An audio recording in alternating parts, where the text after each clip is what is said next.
The wind cut like broken glass that Christmas Eve, the kind of cold that made even downtown Seattle feel abandoned. At 11:47 p.m., Daniel Foster, an EMT who'd spent the last 16 hours saving strangers, was only thinking of one thing: getting home to his frail mother before the night turned into Christmas morning. But 20 steps from the Pike Place market sign, he heard it. A tiny sob, then a whisper so thin it barely pierced the air. "Please, don't leave us." That single plea froze him in place. Within the next 5 minutes, his life would shift in a way he never expected. "Before we go deeper, tell me, what would you have done in that moment?" The street was empty. Storefront gates rattled in the wind. Christmas lights flickered weakly, and the smell of rain soaked the alleys. Daniel scanned the shadows, his EMT instincts firing the exhaustion falling away as adrenaline took over. He followed the sound toward a narrow passage behind a row of closed flower stalls. That's when he saw them: two little girls pressed against a brick wall, huddled under a thin blanket that looked more like a damp rag. They were twins, no more than 6 identical down to their tangled curls and trembling hands. One girl clutched a crushed bundle of wilted Christmas roses. The other held a cracked plastic cup with a handful of coins inside. Both had cheeks red from the cold lips turning a worrying shade of blue, and eyes full of a fear children shouldn't know. When the braver one lifted her face, Daniel noticed something that pierced him deeper than any call he'd worked that day. She wasn't just scared, she was ashamed. "We tried to sell flowers," she whispered. "People yelled at us, told us to go beg somewhere else." Daniel knelt, ignoring how the icy pavement soaked through his jeans. "Where are your parents?" The smaller twin shook her head. "Mama said she'd be right back. She said the flowers would help, but that was hours ago." "And you've been here alone?" Daniel asked. The girls glanced at each other, the kind of silent exchange only twins can make. Finally, the braver one opened her fist and revealed a soggy scrap of paper. 3 words written in a shaky hand: "We're out of time." Daniel felt something shift inside him. As an EMT, he'd seen neglect, fear, desperation. But this was different. This wasn't a case. This wasn't a report. These were 2 tiny lives freezing in front of him on Christmas Eve. He pulled off his coat and wrapped it around both of them, his breath fogging the air as he tried to steady his voice. "My name's Daniel," he said softly. "You're safe now." "Are we?" the smaller one whispered. "Because people don't usually stop." That sentence landed like a punch. She wasn't wrong. Hundreds of people had passed through Pike Place Market that day. Not one stopped. Daniel hesitated, the weight of his reality crashing in. His mother, Margaret, was home alone, fighting through another night of worsening symptoms. His shift had drained every bit of strength he had, and he had no idea where these kids came from or what situation he was about to step into. But then the older twin swayed and nearly collapsed. Daniel caught her before she hit the ground. Her skin was ice cold, her breathing shallow. That decided everything. "You're coming with me," he said, scooping them both up despite their protests. "Tonight you're not staying out here." They clung to him like he was the last solid thing left in the world. The streets stretched silent as Daniel hurried toward his old Toyota, the twins wrapped tightly in his coat. One of them whispered, "Is this okay?" Her voice was small, hesitant, as though she fully expected to be rejected again. "It's more than okay," he answered. "It's Christmas Eve. Nobody gets left behind tonight." The drive home was quiet, except for the heater blasting warm air, and the soft sound of one girl humming to keep her sister awake. Daniel glanced at them in the rearview mirror, 2 fragile shadows curled together, one still clutching the wilted roses she'd tried to sell. When he finally pulled up to his apartment building overlooking Elliott Bay, the clock ticked past midnight. Christmas morning had begun. He carried the twins up the stairs, their small hands gripping his shirt. Just before he opened his apartment door, the braver twin tugged his sleeve. "Is this what a home looks like?" she asked. Daniel didn't have time to answer, because the moment he stepped inside, something happened that made him freeze in place. His mother, who hadn't stood without help in months, was on her feet, and she was staring directly at the twins. If you felt something in this opening chapter, tell me what part hit you first. And stay close, what happens next is far more astonishing than anything Daniel could have imagined. Daniel stood motionless in the doorway, unsure if exhaustion was finally catching up with him, or if he was truly witnessing what he thought he was seeing. His mother, Margaret, who had spent the last several months moving only with his help, was standing upright in the middle of the living room. No walker, no cane, no trembling hands. Just standing there, eyes fixed on the two shivering twins in his arms, as if they were the answer to a question she had been asking for years. He had left her resting on the couch before heading to his shift that afternoon. She could barely lift a cup of tea without wincing. And now, somehow, at nearly 1 a.m. on Christmas Day, she looked not only awake, but energized. "Daniel," she said softly, her voice steadier than it had been in months. "Bring them inside, quickly." He stepped forward, still clutching the girls. Margaret guided him toward the couch with a confidence he hadn't seen since before her diagnosis. She pulled a blanket down from the backrest and spread it out with precise, fluid movements. It was surreal. He kept waiting for her knees to buckle or her breath to catch, but nothing faltered. He settled the girls onto the couch. They immediately curled up under the blanket, exhausted and overwhelmed. The older one still clutched the wilted roses, her knuckles white around the stems. Margaret knelt in front of them, actually knelt, and gently brushed the hair from their damp foreheads. "Sweethearts," she murmured, "you're safe now. Nobody will turn you away here." Daniel watched, unable to hide his disbelief. "Mom, how are you doing this? You shouldn't even be on your feet." She glanced up at him, eyes bright but mysterious. "I felt them before they came in," she said simply. "A warmth, like someone shook the dust off the air." Then she placed a hand over her chest, as if checking something only she could sense. "It gave me strength, maybe only for tonight. But I'll take it." Daniel didn't know how to respond. The rational part of him said this was impossible.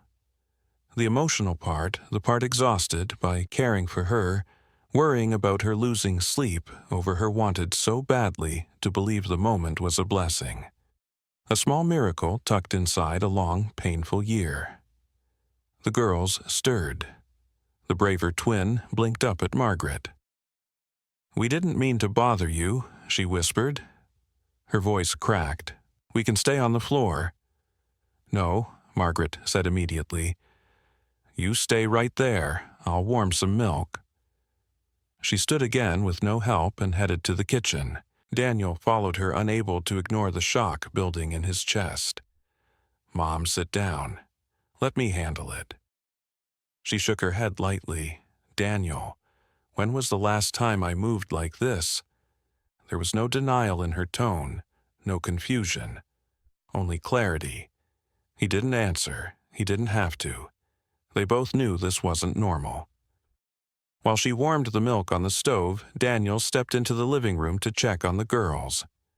The younger twin was awake now, her eyes drifting around the room with a mixture of curiosity and wariness, as though she was cataloging her surroundings, calculating safety. When she noticed Daniel watching, she reached into the oversized pocket of her coat and pulled something out. It was a photograph, old creased, water-stained. She handed it to him carefully, almost ceremonially. "That was in my bag," she said. "I don't know who they are, but Mama said we should keep it safe." Daniel studied it. A woman holding 2 infants stood in front of a building he recognized instantly, Portland's Union Station. The image was peculiar. The mother's face was partially blurred, as if smeared by rain, but the babies' faces were clear, the twins, without a doubt. "What does this mean?" he asked quietly. The girl shook her head. "We don't know. Mama said the picture would help someone find us if something went wrong. But she didn't say who." Before Daniel could ask anything else, the older twin gently tugged his sleeve. She opened her small fist, revealing something he hadn't noticed earlier, an antique key on a thin red string. The key was beautifully carved, almost ornamental, with tiny etchings that looked hand-pressed. "I found it in Mama's coat pocket before she left," she said. "I thought, maybe it's important." Daniel took the key. It was heavier than it looked. Cold, old, and nothing about it resembled anything a child would normally carry. His mind churned.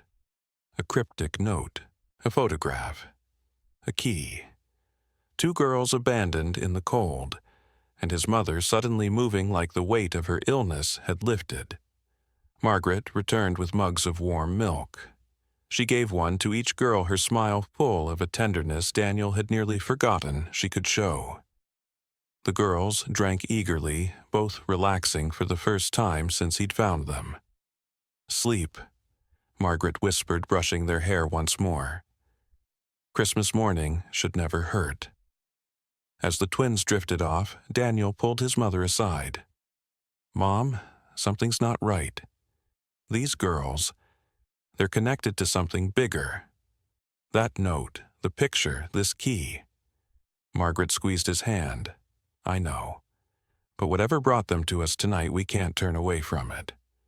The weight of her words settled deep inside him. The night had started with exhaustion and routine. Now it hummed with questions, with meaning, with something he didn't dare name. He looked back at the twins sleeping under his coat, the roses resting beside them. Something had happened tonight, something he couldn't explain. And deep down he knew this was only the beginning. Daniel woke before sunrise, though he wasn't sure he had slept at all. The apartment was quiet, except for the slow, even breathing of the two little girls curled together on the couch. A soft gray light filtered through the blinds, illuminating the stillness of Christmas morning. For a moment, the scene felt peaceful. Two children finally warm. His mother resting comfortably in her room, the chaos of the previous night suspended in a fragile calm. But the weight of everything he didn't know pressed heavily on his chest. He moved to the kitchen and opened his laptop, the photograph, and the ornate key placed beside it. The girls hadn't given him much, but something in that old picture, Union Station, Portland, stuck with him. If there were answers, they might begin there. He typed "missing twin girls, Portland, Oregon" into the search bar. The screen filled with results, too many, most unrelated. He refined the search, adding approximate ages, then descriptions. Still nothing immediate. But when he added "abandoned" and "mother," one article near the bottom caught his eye. "Portland police seek leads in disappearance of twin sisters." He clicked it. The report was 3 months old. The twins, unnamed publicly due to their age, had vanished after repeated welfare checks at a rundown apartment complex. Neighbors told officers they often heard shouting at night. One tenant said the mother seemed unstable, paranoid, always carrying around a red-stringed key she claimed could fix everything someday. Another neighbor mentioned a man who came and went, loud and angry, but disappeared soon after the twins did. Daniel stared at the screen, a knot forming in his stomach. These details weren't perfect matches, but they were close, too close to ignore. He printed the article and set it aside, thinking of the girls sleeping peacefully in the next room. Margaret entered the kitchen, walking with more steadiness than she had in months. She poured herself tea and joined him at the table. "You found something," she said, reading his expression. Maybe he admitted, but it leads to more questions than answers. Margaret studied the photo again, running her thumb along its worn edges. "Look at the mother," she said. It's like she wanted her own face erased. The smudge was odd, unnatural, almost deliberate. But she looks young. Tired. Desperate. Daniel nodded. Whatever happened, it wasn't simple neglect. Something scared her. He didn't tell Margaret the part of the article that bothered him most, the mention of multiple emergency calls made by concerned neighbors that were never fully followed up on. The system had cracks wide enough for two small girls to fall through. A soft voice carried from the living room. "Mr. Daniel, are you awake?" The older twin stood in the doorway rubbing her eyes. Her sister hovered behind her, holding the wilted roses again. They both looked cleaner, calmer, but still fragile, as though one wrong word could shatter the small peace they'd found. Daniel knelt to meet their eyes. "Morning, sweetheart. Did you sleep okay?" She nodded, though her expression was uncertain. "We don't usually sleep this long. Mama said we had to be ready to leave fast." Daniel felt a painful tug in his chest. "You're safe here. You don't have to leave." The younger twin stepped forward hesitantly. "Are you mad at Mama?" "No," Daniel said gently. "I just want to understand. Can you tell me anything about her? Anything at all?" The girls exchanged one of their silent twin conversations, just a glance, but full of meaning. Finally, the older one spoke. "Mama said people were looking for us," she whispered. "Not nice people. She said that's why we had to move all the time. She said if they found us, we'd never get away." She paused. She tried her best. She really did. Daniel kept his voice low. "Do you remember anything that might help me find her? A name, a place?"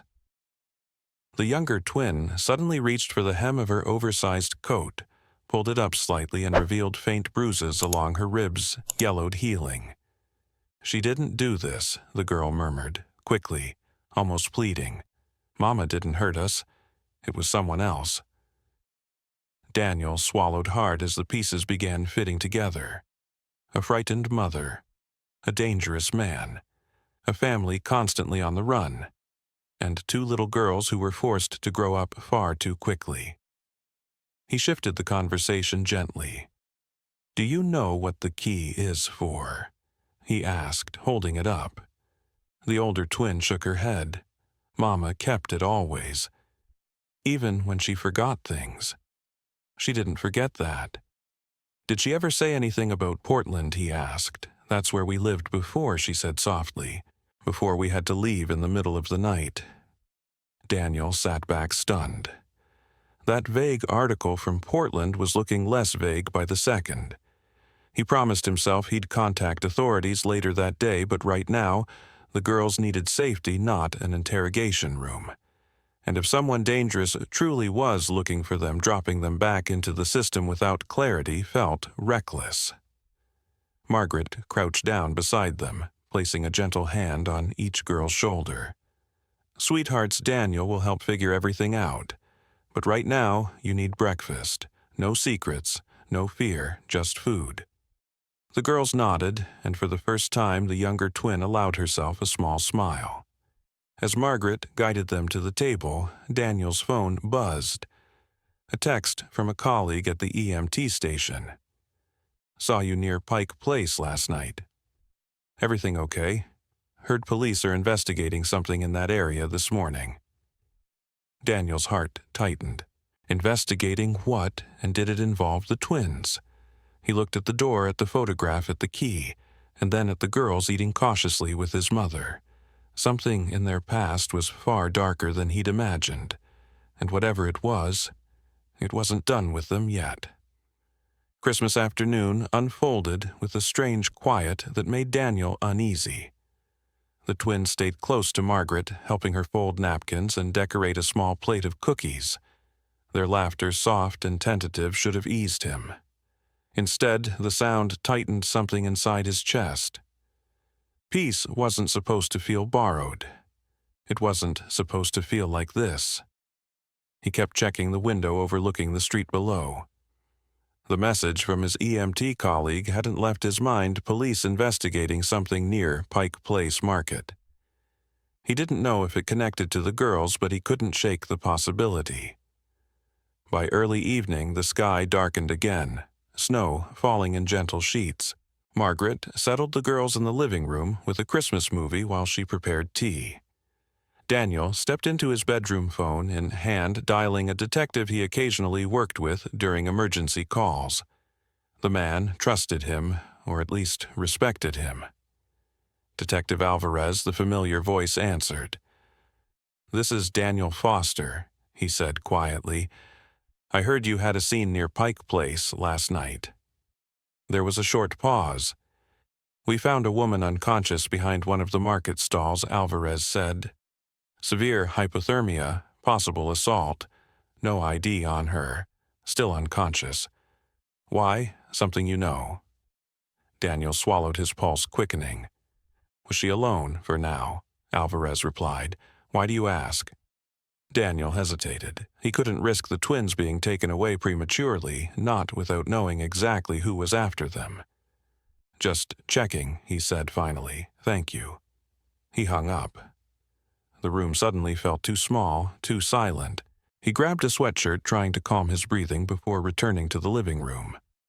But the moment he stepped out, a hard knock rattled the front door.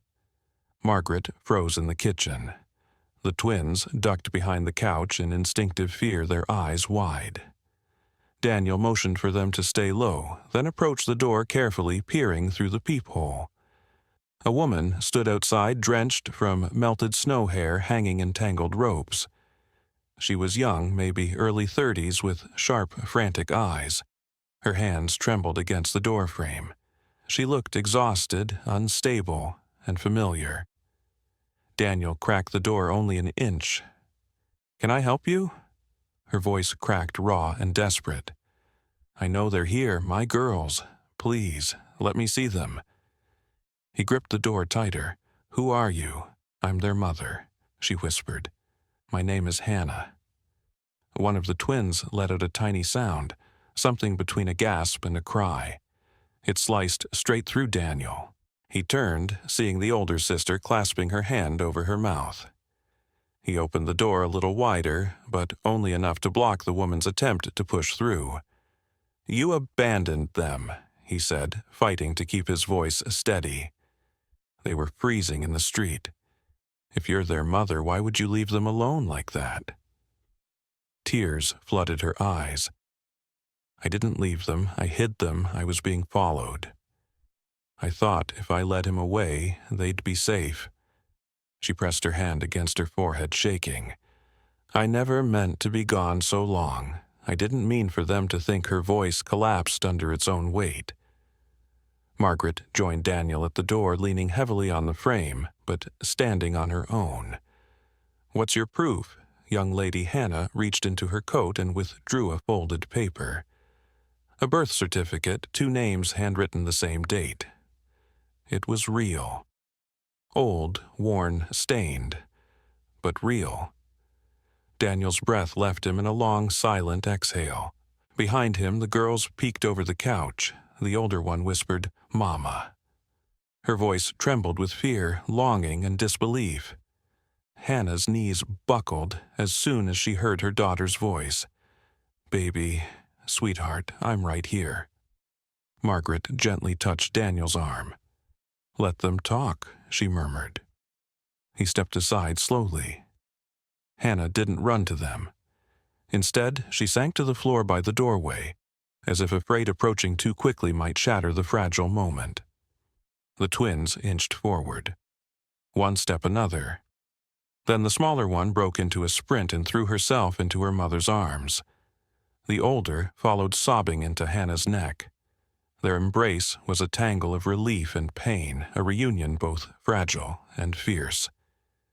Daniel didn't interrupt, not for a long minute. But when Hannah finally lifted her head, her expression hardened. With a fear Daniel recognized immediately, the fear of someone who had been hunted. "You're not safe," she whispered. "None of us are." "What do you mean?" Daniel asked. Hannah wiped her face. 3 months ago, a man started showing up at our apartment. I don't know what he wanted, but he kept saying the girls were owed to him, that someone would pay a lot of money to get them back. Her voice broke, but she pushed through. I told him to leave us alone. After that, things got worse. Doors left open, our things moved. Notes slipped under the door. Margaret felt her way to the wall, gripping it for support. "Why didn't you go to the police?" I tried, Hannah said. "But I didn't have proof, and I was afraid they'd take the girls if they thought I couldn't protect them." She looked at Daniel with a mixture of apology and desperation. "So I ran." Daniel felt anger twist inside him, not at her, but at the situation. "Do you know who the man is?" "A name?" She shook her head. "Only that someone hired him. Someone who's been searching for my girls since the day they were born." The words struck Daniel like ice water. Before he could ask more, heavy footsteps echoed in the hallway outside. A slow, deliberate pacing. Hannah's face drained of color. "That's him," she whispered. "He found us." Daniel motioned urgently. "Girls, go to the back room. Now." Margaret took their hands and hurried them down the hallway. Hannah pressed herself against the wall, terrified. Daniel stepped toward the door, heart pounding hard enough to hurt. He didn't know what was waiting on the other side or what this man wanted, but he knew one thing with absolute clarity. Whatever danger had chased these children across cities had now arrived at his doorstep, and this time he wasn't letting anyone take them. The courthouse in downtown Seattle looked cold, even on a bright morning, its stone walls towering above the small group stepping inside. Daniel held the twins' hands, one on each side, while Margaret walked slowly beside him. Hannah followed close behind her shoulders, tense, but her eyes steadier than they had been in weeks. A court-appointed social worker greeted them quietly, then led the family down the long corridor toward the hearing room where their fate would be decided. For nearly a month, everything had been a blur. After the night the man appeared outside Daniel's apartment door, the police intervened before he could break in. He was arrested with forged documents, cash, and a notebook full of cryptic entries enough to tie him to a network trafficking vulnerable families. He refused to talk, but investigators learned he hadn't been acting alone. Someone had believed the twins were owed to them, someone who had been searching for years. But for the first time, the danger was no longer breathing down their necks. The girls finally slept through the night again. Hannah entered a counseling program for trauma survivors. Margaret regained enough strength to walk around the block each morning. And Daniel, who never imagined he'd be fighting for custody of 2 children he'd met on Christmas Eve, found himself wanting nothing more than to give them the kind of home they had never known. Now, standing outside the hearing room, he wasn't afraid of losing that desire. He was afraid the system would see him as a temporary protector, instead of the father figure he had become. Inside the courtroom, the judge, a calm woman with silver-gray hair pulled into a neat bun, reviewed the thick file before her. Police reports, medical evaluations. Hannah's statements and Daniel's notarized petition all sat in a heavy stack on her desk. Her eyes lifted as the family took their seats. "Good morning," she said. "We're here today regarding the custody and long-term care of the 2 minors known as Lily and Rose." The twins sat straight at the sound of their names. Daniel squeezed their hands, and they leaned gently against him. The social worker spoke first, detailing the events that led to the girls being found, the circumstances surrounding the man's arrest, and the documented pattern of danger the children had lived through. She acknowledged Hannah's efforts to regain stability and the significant bond that had formed between the twins, their mother, and Daniel's household. When the judge turned to Daniel, he rose. His voice was steady, though emotion pulled at every word. "Your Honor, I don't pretend to be a perfect man, but I can promise I'll give them stability, safety, and love. They've become part of our home in a way I didn't expect. Not out of duty, but out of something that feels like family." Then Hannah stood. She held her hands clasped tightly, her voice soft but clear. "I made mistakes," she said, "and I'll carry them with me forever.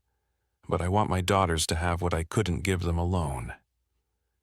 Daniel and Margaret showed them safety when I couldn't. I'm not asking to take them away from that. I'm asking to be part of it." There was a long silence. Then the judge asked the twins if they wanted to speak. Lily, the older, by minutes nodded and stood. Her voice trembled slightly, but she spoke with a courage that startled the room. "I want to stay with Daniel and Grandma Margaret," she said. "But I want my mom too. I don't want us to be split up anymore." Her sister echoed the words simply. "We want all of us." The judge sat back thoughtful. She looked at each adult: Daniel, who had risked everything to protect them; Margaret, whose gentle devotion had anchored the girls from the first night; and Hannah, whose determination to reclaim her life was quiet but unwavering. After a careful pause, the judge delivered her decision. Primary custody will be granted to Daniel Foster and Margaret Foster contingent on regular home evaluations. Hannah Brooks will be granted reunification rights with visitation on a structured schedule, and the possibility of expanded custody as stability continues. The room felt weightless. The girls let out small breaths of relief before throwing their arms around Daniel. Margaret wiped tears from her eyes. Hannah cried openly, but with gratitude rather than grief. Outside the courthouse, the December air felt warmer than it had in weeks. Snowflakes drifted softly over the steps as the newly formed family walked out together. That evening, they gathered in Daniel's apartment now, officially the twins' home. A real Christmas tree stood in the corner, decorated with mismatched ornaments the girls had made alongside Margaret. Hannah helped set the dinner table, nervous but hopeful, trying to make everything perfect. For the first time in years, she didn't feel like she was running. After dinner, Daniel lit the fireplace, and they all sat together on the floor wrapped in blankets. Lily leaned her head on Margaret's shoulder. Rose curled up between her mother and Daniel, tiny hands resting trustingly against them both. Daniel watched it all quietly, committing every second to memory. The laughter, the warmth, the feeling of healed spaces filling with new life. It wasn't the life he ever imagined for himself, but it was the one he'd come to cherish. At one point, Rose looked up at him, her small voice breaking through the quiet. "Daniel, are you our forever home? Now?" He felt his throat tighten.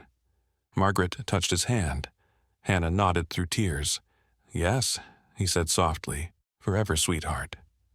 The twins smiled real bright, unguarded smiles, the kind that only come when fear has finally loosened its grip. Snow continued falling outside the window, blanketing the city in white. And for the first time in a long while, the small apartment felt full, not just of people, but of a future that finally made sense. It was a Christmas miracle, not the sudden kind, but the kind built through courage choice, and the simple act of refusing to walk away. The kind of miracle that rebuilds a family from the ground up. The story of Daniel Foster, Margaret Foster, Hannah Brooks, and the twin girls Lily and Rose is not simply a tale about a Christmas rescue.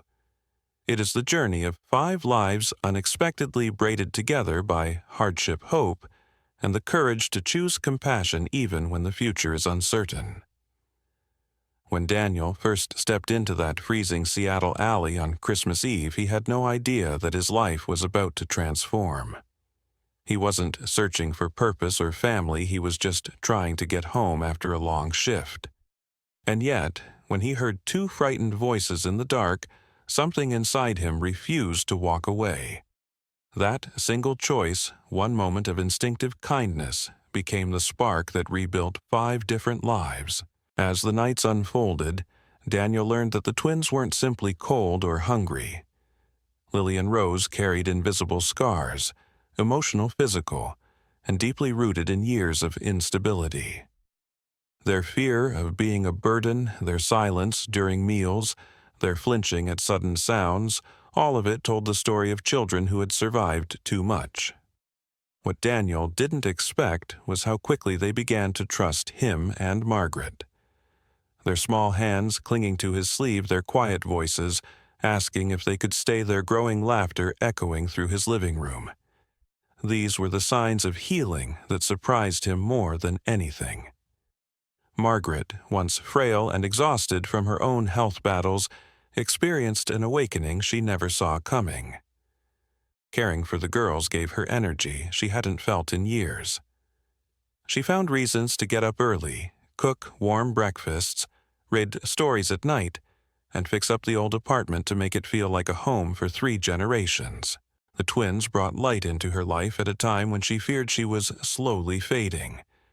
In a sense, they saved her as much as she saved them. And then came Hannah, the mother haunted by her mistakes, desperate to rebuild trust she once believed she had lost forever. She arrived broken, ashamed, and afraid.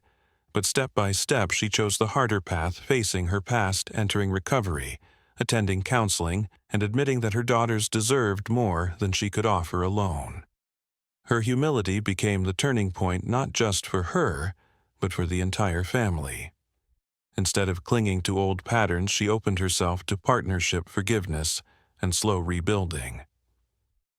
The court battle, the revelations about the dangerous man, the investigations, each chapter tested the fragile bonds they were forming. But every decision made in those difficult moments came from a single guiding belief: the girls' safety and future mattered more than pride, fear, or old wounds. And because each adult committed to that shared mission, what could have torn them apart instead united them. When the judge awarded primary custody to Daniel and Margaret with structured reunification rights for Hannah, the courtroom witnessed something rare: 5 lives choosing unity over conflict, compassion over bitterness, and family over the fractures of the past. That decision wasn't an ending.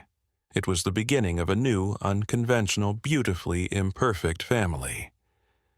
In the months that followed, they created a life filled with warmth and routine. Monday breakfasts before school, Wednesday night story time, Saturday afternoons at the Pike Place Market, where the twins explored every corner with wide-eyed curiosity. And on Sundays, the whole family walked along the Seattle waterfront hand in hand, talking about dreams for the future. The girls gained stability, love, and safety. Hannah gained a second chance, supported, not shamed. Margaret regained purpose. And Daniel found a kind of fulfillment he didn't know he was missing. Their story reminds us of an undeniable truth: families are not always born. Sometimes they're built piece by piece, choice by choice, and those choices don't require perfection. They require willingness.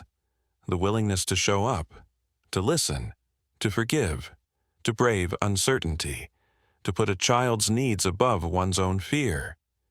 If there is one message we carry from this story into our own lives, it is this: compassion is not a grand gesture. It is a series of small decisions that can change everything. Daniel didn't rescue the girls because he had a plan. He did it because he refused to ignore the quiet suffering in front of him. And that one act created a ripple effect, healing his mother, giving Hannah hope, and offering 2 little girls a life they had only dreamed of. We live in a world full of people quietly fighting battles we cannot see. Some are children longing for safety. Some are parents struggling against their own brokenness. Some are lonely souls wondering if anyone would notice if they disappeared. And sometimes all it takes is one person willing to stop to listen, to ask, "Are you okay?" That is how lives begin to change. So ask yourself, where can you offer kindness today? Whose life could shift just a little because you cared enough to pause? And how might your own life expand because of the compassion you shared? Stories like this remind us that miracles are rarely loud. They appear in quiet alleys on Christmas Eve, in courtroom hallways, in the simple courage of saying, "I'm here and I won't walk away." If this story touched you, moved you, or reminded you of the power of human connection, please consider supporting this channel. Your encouragement helps us continue creating meaningful stories that inspire heal and open hearts. Don't forget to subscribe, like, and share so we can keep bringing life-changing tales and powerful lessons to you. Thank you for being here, and may you always find the courage to be someone's unexpected miracle. If you want this type of stories, then subscribe to Golden Chapter Whispers.